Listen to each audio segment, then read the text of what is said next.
नमस्कार मित्रांनो, लग्नानंतर होईलच प्रेम या मालिकेच्या 27 मार्चच्या भागामध्ये मित्रांनो आजचा भाग तर त्यांनी एकदम जबरदस्त असा दाखवलेला आहे.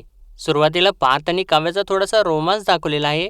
म्हणजे पार्थने काव्यासाठी रेड वेल्वेट पेस्ट्री वगैरे आणलेली असते आणि त्यानंतर जीवा ज्यावेळेस सकाळी सकाळी उठतो तर चक्क नंदिनी त्याच्या अगोदर उठून सगळा काही वर्कआउट करत असते आणि ते बघितल्यानंतर त्याला आश्चर्याचा धक्काच बसतो मित्रांनो. आणि तर त्यानंतर चक्क म्हणजे या रम्याचा आणि विजयचा बघण्याचा कार्यक्रम होतो आणि तर त्यांनी ठरवल्याप्रमाणे विजय सगळं काही अटी वगैरे त्यांच्यासमोर सांगतो आणि त्यांचा साखरपुडा आणि लग्नाची तारीख वगैरे सुद्धा सगळी ठरते. आणि तेव्हा ज्यावेळेस त्यांचा साखरपुडा सुद्धा होत असताना यांनी दाखवलेला आहे. पण त्यावेळेस रम्याने बरोबर ज्या बोटामध्ये रिंग घालायची असते त्या बोटाला बँडेड लावलेलं असतं आणि इतक्यातच नंदिनीला थोडीशी उलटी आल्यासारखी होते आणि त्यामुळे ती तिथून निघून जाते आणि रम्या लगेचच म्हणू लागते, ती येईलच इतक्यात, आपण थांबूयात ना तिच्यासाठी. तर पार्थ म्हणतो, नाही नाही त्यांच्यासाठी कशासाठी थांबायचं. आणि असं याने म्हटल्यानंतर विजय पुढे येतो आणि पार्थला चक्क म्हणतो तो, नाही रम्यापेक्षा जास्त घाई तुलाच झालेली आहे. आणि असं त्यानं म्हटल्यानंतर पार्थला थोडासा धक्का बसलेला असतो मित्रांनो. तर आजच्या भागात हे असं सगळं काही घडलेलं आहे. तर चला मित्रांनो, आजच्या भागाला आपण सुरुवातीपासून बघूया. आता काल आपण बघितलं मित्रांनो तसं नंदिनी आता झोपलेली असते आणि जेव्हा तिचे पाय दाबत असतो चक्क आणि तो बोलत असतो, पहिला मार्ग अगदी सोपा वाटतो सुरुवातीला, पण पुढे जाऊन तो तुम्हाला कुठेच नेत नाही. आणि दुसरा मार्ग सुरुवातीला खूप कठीण वाटतो, त्रासदायक वाटतो, पण तो तुम्हाला खूप लांबपर्यंत नेतो. आणि मला ना तुझ्यासोबत खूप लांबपर्यंत जायचं आहे. तुझ्यासोबत ॲडव्हेंचर स्पोर्ट्स खेळायचे आहेत. ॲमेझॉनच्या हिरव्यागार जंगलात, दुबईच्या सोनेरी वाळवंटात, ॲम्स्टरडॅमच्या राखाडी धुक्यात आणि तुझ्या आवडत्या कोकणातल्या धुवाधार पावसात. तुझा हात धरून मला फिरायचं आहे, सगळीकडे फिरायचं आहे. आणि हे करत असताना मला आपल्यातलं कोणीही एक तब्येतीमुळे मागे राहिलेला नको आहे. मला तुझ्यासोबत हेल्दी म्हातारं व्हायचं आहे.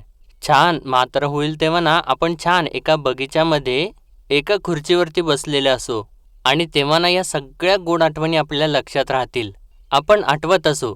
आणि मला सांग, खरं तर चांगल्या मार्गाने वजन कमी करणं हे सुद्धा एक प्रकारचं प्रेमच आहे ना आपल्या पार्टनरवर, आपल्यावरती.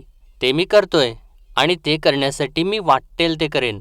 आणि तुला तर माहितीच आहे की शहाणपणाने जग जिंकता येतं, पण प्रेमाच्या दुनियेत वेडेपणाच लागतो. आणि मित्रांनो तो आता खूप हळवा झालेला असतो आणि तिच्या जवळ जाऊन तिला गुड नाईट असं म्हणतो आणि त्यानंतर तिथून उठून जातो. तर इकडे आता काव्या खोलीमध्ये येते तर तेव्हा पार्थ तिथे तिला दिसत नाही आणि ती त्याला शोधत असते. इतक्यातच मागून पार्थ येतो आणि तिचे डोळे धरतो. तर काव्या म्हणते, देशमुख, माझाच परफ्यूम तुमच्या हाताला लावून माझ्या डोळ्यावरती हात ठेवताय तुम्ही, काय हो हे. तर तेव्हा पार्थ म्हणतो, एक सरप्राईज आहे. तर काव्या म्हणते, सरप्राईज काय आहे. तर तेव्हा पार्थ तिच्या डोळ्यावरचा हात काढतो आणि तिच्यासमोर रेड वेल्वेट पेस्ट्री धरतो. तर ते बघितल्यानंतर काव्या तर खूपच खुश होते आणि त्याच्यावरती लिहिलेलं असतं फर्स्ट विन. तर पार्थ म्हणतो, हो, आज तुम्ही एवढ्या कॉन्फिडन्सने गाडी चालवलेली आहे, सेलिब्रेट तर व्हायलाच पाहिजे ना. तर काव्या म्हणते, किती छोट्या छोट्या गोष्टींची काळजी करता हो तुम्ही. पण तुम्हाला सांगू, ही पेस्ट्री किंवा हे जिंकणं माझ्या एकटीचं नाही आहे, ते आपल्या दोघांचं आहे. आणि तुमच्या सपोर्टशिवाय मी हे करूच शकले नसते पार्थ. ॲक्च्युली ना ही पेस्ट्री तर तुम्हीच डिझर्व करता. एरवी बाकी लोक काय म्हणतात की प्रत्येक यशस्वी पुरुषामागे एक बाई असते, पण या स्त्रीच्या मागे हा तिचा खंबीर नवरा आहे. थोडा जुगाडू आहे, पण अशक्य गोष्टी बरोबर करायला लावतो तो मला. त्यामुळे या पेस्ट्रीचा पहिला घास तुम्ही डिझर्व करता देशमुख. असं म्हणून ती त्या पेस्ट्रीचा एक घास घेते आणि पार्थला भरवते. तर पार्थ आता तिला बसायला सांगतो आणि त्यामधला एक घास तिलासुद्धा भरवतो. तर काव्या तर थोडीशी इमोशनल झालेली असते. तर पार्थ विचारतो, काय झालं. तर काव्या म्हणते, काही नाही, ही फेज मी खूप एन्जॉय करते पार्थ, खूप भारी वाटते मला ही फेज. काय म्हणतात ते, दिस वॉज द होल पॉईंट, असं वाटतंय मला. तर पार्थ म्हणतो, खरं तर काव्या तुम्ही हे आयुष्य डिझर्व करता. कधीतरी मला ना कधी एकदा रात्र होते असं वाटतं. तर काव्या म्हणते, हेच विचार करता का हो तुम्ही देशमुख. तर पार्थ म्हणतो, अहो तसं नाही हो, रात्री ना आपल्याला आपल्या जगात शिरता येतं. मला आपली ही काव्यार्थची रूम, काव्यार्थचं हे लिटिल वर्ल्ड खूप आवडतं. तर काव्या म्हणते, खरं आहे, कारण कसं आहे, इथे कुठलीच गोष्ट प्रिटेंड करण्याची गरज नाही आहे. तर पार्थ म्हणतो, हो ॲब्सोल्युटली. इथे ना सगळे मुखवटे काढून आपल्याला मनातलं बोलता येतं, मनासारखं वागता येतं. मी तर म्हणतो प्रत्येक नवरा बायकोने रोज रात्री आपली खाजगी प्रायव्हेट वेळ काढलीच पाहिजे. संवादातून कडलिंग केलं पाहिजे. तर तेव्हा काव्या म्हणते, अरे बाप रे, मस्त आहे की हे, आवडलं मला. संवादातून कडलिंग केलं पाहिजे, क्या बात आहे. आणि मी काय म्हणते, रील करूया का यावर? तर पार्थ म्हणतो, नेकी और पूछ द्या द्या, मोबाईल कुठे तुमचा? तर तेव्हा काव्या मोबाईल देते आणि म्हणते, हे घ्या, तुम्ही करा. आणि ते दोघे मिळून आता छान रील करू लागतात आणि यांची रात्र मित्रांनो अशी छान जाते. तर त्यानंतर आता दुसऱ्या दिवशी सकाळी 7 वाजल्याचा गजर वाजतो आणि जीवा जो असतो तो गजर बंद करतो आणि थोडं झोपत असतानाच बोलतो, चकाचक बाई उठ, चल एक्सरसाइज सुरू करायची आहे ना.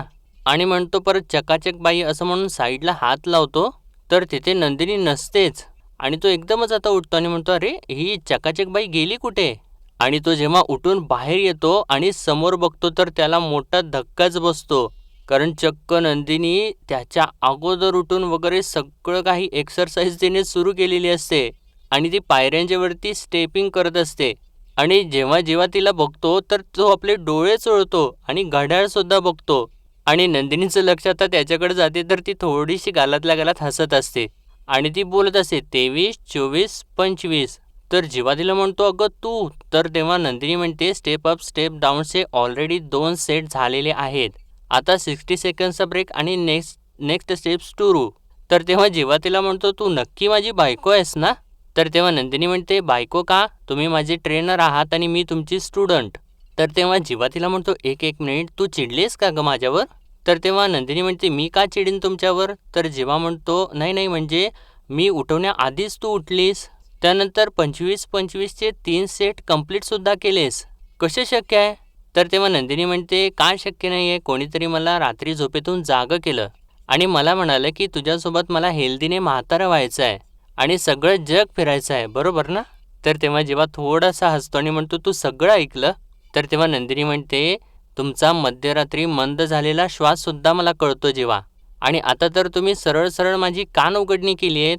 आणि आता मी ठरवलेलं आहे की आजपासून मी स्वतःहून झोकून एक्सरसाइज करणार आहे. कारण नंदिनी बोलून नाही तर करून दाखवते. आणि मी काय म्हणते, आजपासून आपण जर हेवी एक्सरसाइज करूयात का? आणि एवढी ती एक्साइट झालेली बघून जीवाला तर थक्कच व्हायला होतं. आणि तो म्हणतो, बाय द वे चकाचक बाई, या लुकमध्ये तू जरा जास्तच डॅशिंग दिसतेस. तर तेव्हा नंदिनी म्हणते, काय ट्रेनर असून स्टुडंटसोबत फ्लर्ट करताय? नवऱ्याला सांगू का माझ्या? तर तेव्हा आता जीवा हसूच लागतो. आणि इतक्यातच आता काव्य आणि पार्थ बाहेर येतात. तर तेव्हा नंदिनीला बघितल्यानंतर काव्या म्हणते, अगं ही नंदिनी ताई, हे काय आहे, कसली सॉलिड दिसतेस तू. अगं तुला मीच पहिल्यांदा बघते या लुकमध्ये. तर पार्थसुद्धा म्हणतो, खरंच नंदिनी, खूप वेगळ्या लुकांनी खूप छान दिसताय तुम्ही. तर तेव्हा जीवा म्हणतो, हो ना, अरे बायको कोणाची आहे? तर तेव्हा पार्थ त्याला म्हणतो, तुझं काय रे मध्येच? माहिती आहे रे तुझीच बायको आहे. बरं चला आम्ही जातो लाँग ड्राईव्हला. तर तेव्हा जीवा म्हणतो, हो हो, सकाळी सकाळी लाँग ड्राईव्ह. तर तेव्हा पार्थ म्हणतो, नंदिनी तुमच्या नवऱ्याला ना माझा सार्कॅझम कळत नाही.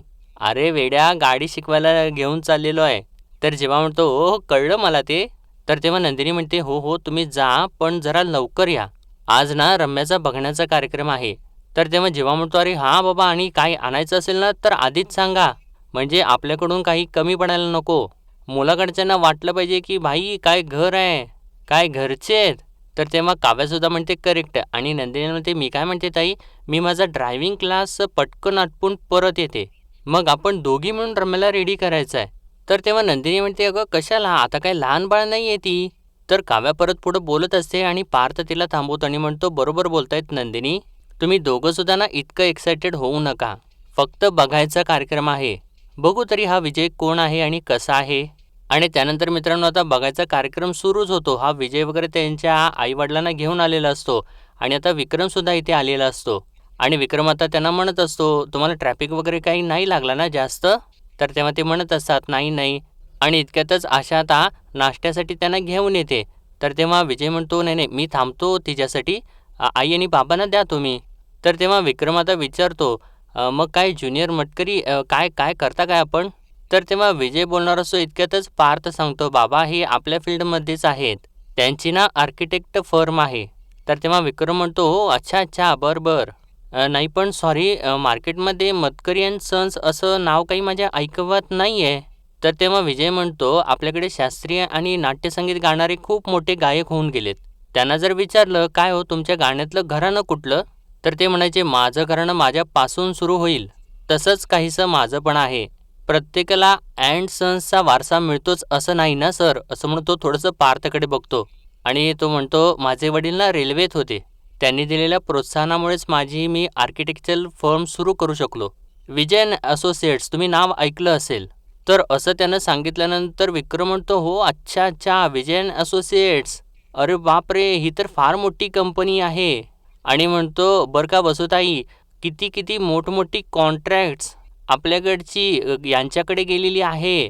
तर तेव्हा विजय म्हणतो, ठीक आहे ठीक आहे, बिझनेसबद्दल तर आपण बोलतच राहू, पण रम्या. आणि असे ते बोलत असतात. इतक्यातच आता या दोघीसुद्धा रम्याला छान असं सजवून खाली घेऊन येत असतात. आणि वसू म्हणते, ही काय आलीच रम्या. आणि ती आलेली बघून विजय आता उठूनच उभा राहतो. आणि रम्या तर लाजत वगैरे त्याच्याकडे बघत असते. पण हे फनीच वाटते मित्रांनो, थोडं म्हणजे रोमॅन्टिक वाटायच्या ऐवजी थोडंसं फनी वाटतंय. तर तेव्हा आता जीवा म्हणतो, विजय इट्स ओके ओके, बसा बसा तुम्ही. तर तेव्हा विजय म्हणतो, नाही, इतकी सुंदर मुलगी जर आपल्यासाठी नटून पायऱ्या उतरून येणार असेल तर आपण किमान त्याच्यासाठी उभा तर राहूच शकतो. तर तेव्हा काव्या हळूच रम्याला म्हणते, कसं वाटते हे ऐकून? तर रम्या आता हसू लागते. आणि त्यानंतर आता या तिघीसुद्धा पुढे येतात आणि रम्या जाऊन त्याच्या आईवडिलांचा आशीर्वाद घेते. तर तेव्हा विक्रम म्हणतो, बरोबर मी काय म्हणतो, तुम्हाला जर आमच्या रम्याला काही प्रश्न विचारायचे असतील तर विचारा. आणि वसुताई, तुलाही जर काही प्रश्न विचारायचे असतील तर तू सुद्धा विचारून टाक. तर वसू म्हणते, नाही नाही, मला एकच गोष्ट विचारायची आहे. काय ना, आमची रम्या खूप कामसू आहे. आता ती आमच्याच फर्ममध्ये काम करते, तर लग्नानंतर सुद्धा तिने काम कंटिन्यू केलं तर चालेल ना? नाही म्हणजे तुमची परवानगी असेल ना याला? तर तेव्हा विजयचे वडील म्हणतात, अहो परवानगी देणारे आम्ही कोण? सून झाली तर ती आमची मुलगीच असेल. तर तेव्हा आता विजयची आई म्हणते, पण मला एक रम्याला प्रश्न विचारायचा आहे.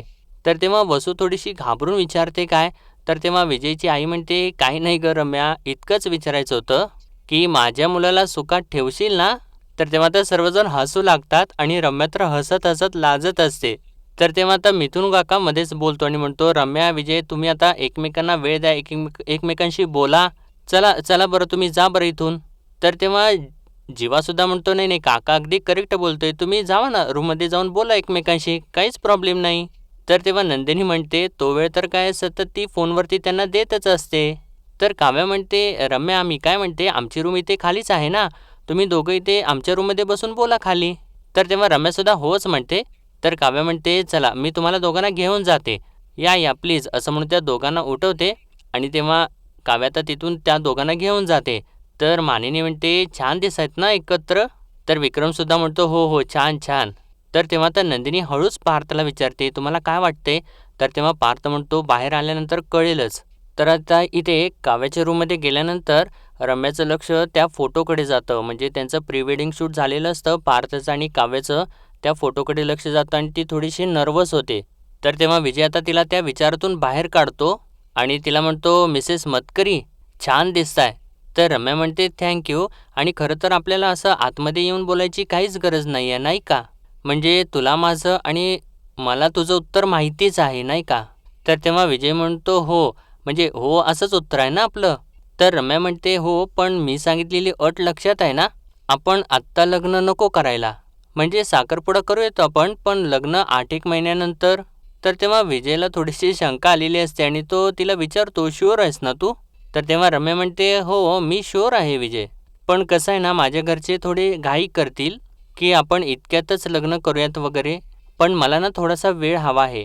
तुला जाणून घेण्यासाठी, म्हणजे तुझ्याबरोबर वेळ घालवण्यासाठी मला वेळ हवा आहे. तुझ्याबरोबर मला शॉपिंगला जायचं आहे, चौपाटीवरती बसून खूप गप्पा मारायच्या आहेत आणि खूप काही काही. म्हणजे लग्नानंतर प्रेम होईलच, पण त्याची जी ओढ आहे ना ती अनुभवायची आहे मला.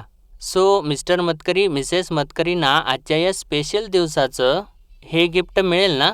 तर तेव्हा विजय म्हणतो, your wish is my command. तर तेव्हा रम्या म्हणते, हो. आणि ते सगळ्यांना सांगताना, असं ती बोलत असताना विजय म्हणतो, सगळ्यांना सांगताना मीच सांगतोय असंच म्हणायचं ना, राईट? ती माझी इच्छा आहे असं वाटायला हवं. तर तेव्हा रम्या म्हणते, हो करेक्ट. तर तेव्हा विजय आता तिच्यासमोर हात धरतो आणि तेव्हा रम्यासुद्धा त्याच्या हातात हात देते. आणि हे दोघे हँडशेक करत असतात. इतक्यातच आता काव्या तिथे येते आणि ती आलेली बघून रम्या तर एवढी जाम घाबरते आणि ती मनातल्या मनात म्हणते, हिने काही ऐकलं तर नाही ना? तर तेव्हा काव्या तर पुढे येते आणि म्हणते, अरे काय सगळ्या गप्पा आजच मारणार आहात का तुम्ही? बाहेर जायचं नाहीये का रम्या? आणि तिने असं म्हटल्यानंतर थोडीशी रम्या नॉर्मल होते. तर काव्या पुढे म्हणते, राहिल्याच आहेत का गप्पा? बची हुई बातें फोन पण करना जीजू. आणि असं तिने म्हटल्यानंतर विजय तर थोडासा हसत असतो. तर काव्या पुढे म्हणते, बरं एक प्रश्न माझ्याकडून, आवडली का आमची रम्या तुम्हाला? तर तेव्हा रम्या म्हणते, जाऊयात का आपण बाहेर? तर तेव्हा काव्या हसू लागते आणि म्हणते, ठीक आहे चला चला. आणि आता हे सर्वजण परत बाहेर येतात. तर विक्रम विचारतो, मग काय झालं का नाही बोलणं व्यवस्थित? तर मानिनी सुद्धा विचारते, काय ठरलं का मग रम्या? पसंत आहे ना मुलगा? आणि तेव्हा तर सगळ्यांचं लक्ष सुद्धा रम्याकडेच लागून राहतं. तर तेव्हा रम्या तर लाजायचं नाटक करू लागते आणि तेव्हा जीवा म्हणतो, लाजली. आणि पुढे म्हणतो, ज्या अर्थी तुझ्या प्रश्नावरती लाजली आहे त्या अर्थी तिला विजय पसंत आहे, बरोबर ना? असं म्हणून तो टाळ्या वाजवत असतो आणि तर सर्वजण टाळ्या वाजवू लागतात. तर तेव्हा विजयची आई सुद्धा त्याला विचारते, काय मग विजय तयार आहेस ना? करूयात ना रम्याला मतकरींची सून? तर हा विजय सुद्धा थोडासा लाजतो आणि हसत असतो रम्याकडे बघून आणि हो असं मान डोलावून सांगतो. तर तेव्हा विक्रम सुद्धा म्हणतो, चला झाले शिक्कामोर्तब झाले. तर तेव्हा नंदिनी म्हणते, अरे वा छान, मग काय लगेचच आपण गुरुजींशी बोलून साखरपुडा आणि लग्नाचा मुहूर्त काढू शकतो. तर तेव्हा विजय आता थांबवतो थोडं नंदिनीला आणि म्हणतो, नाही मुहूर्त काढायला हरकत नाही आणि मला रम्या पसंत सुद्धा आहे, पण माझी एक अट आहे. आणि असं त्यानं म्हटल्यानंतर आता सर्वजण थोडेसे सिरियस होतात. आणि मित्रांनो, आजचा भाग इथेच संपतो आणि पुढील भागामध्ये आपण पाहणार आहोत, वसू आता रम्यासमोर बोलत असते, रम्या विजय मतकरी असं ती बोलणारच असते. तर तेव्हा रम्या एकदम जास्त जोरात चिडते आणि म्हणते, परत असं कधीच म्हणू नकोस आई. रम्याच्या पुढे फक्त पार्थचंच नाव लागणार. आणि त्यानंतर मित्रांनो आता त्यांनी या दोघांचा साखरपुडा म्हणजे रिंग सेरेमनी दाखवलेली असते. पण तेव्हा विजय असं खाली गुडघ्यावरती बसून वगैरे रम्याला अंगठी घालत असतो. पण बरोबर ज्या बोटामध्ये अंगठी घालायची असते त्या बोटाला रम्याने बँडेड लावलेलं असतं. म्हणजे काहीतरी तिला दुखापत झालेली आहे असं तिने दाखवलेलं असतं. आणि तेव्हा विजय तिच्या दुसऱ्या बोटामध्ये अंगठी तिला घालतो. आणि इतक्यातच हा सगळा काही कार्यक्रम सुरू असतो आणि तेव्हा नंदिनीची तब्येत अचानक बिघडते आणि तिला उलटी येऊ लागते आणि ती एकदमच तिथून निघून जाते. तर जीवा विचारतो, अगं काय झालं असं म्हणून तो तिच्या मागे जातो आणि काव्यासुद्धा त्याच्या मागे जाते. तर तेव्हा पार्थ मात्र तिथेच थांबलेला असतो आणि रम्या म्हणते, तिची तब्येत बिघडली ना, आपण थांबूयात तिच्यासाठी, ती येईल खाली. तर तेव्हा पार्थ म्हणतो, नाही काय गरज काय आहे थांबायची? तर तेव्हा विजय चक्क पार्थला म्हणतो, हिच्यापेक्षा घाई जास्त तुला झाली आहे पार्थ. आणि असं त्याने आता पार्थला म्हटल्यानंतर पार्थला तर धक्काच बसतो. कारण आता यावेळेस डायरेक्ट आता विजय पार्थला बोललेला असतो. तर मित्रांनो, आजच्या पुरते एवढंच आणि भेटूया परत उद्याच्या भागामध्ये. तोपर्यंत आपल्या व्हिडिओला लाईक, शेअर आणि सबस्क्राईब नक्कीच करा. धन्यवाद.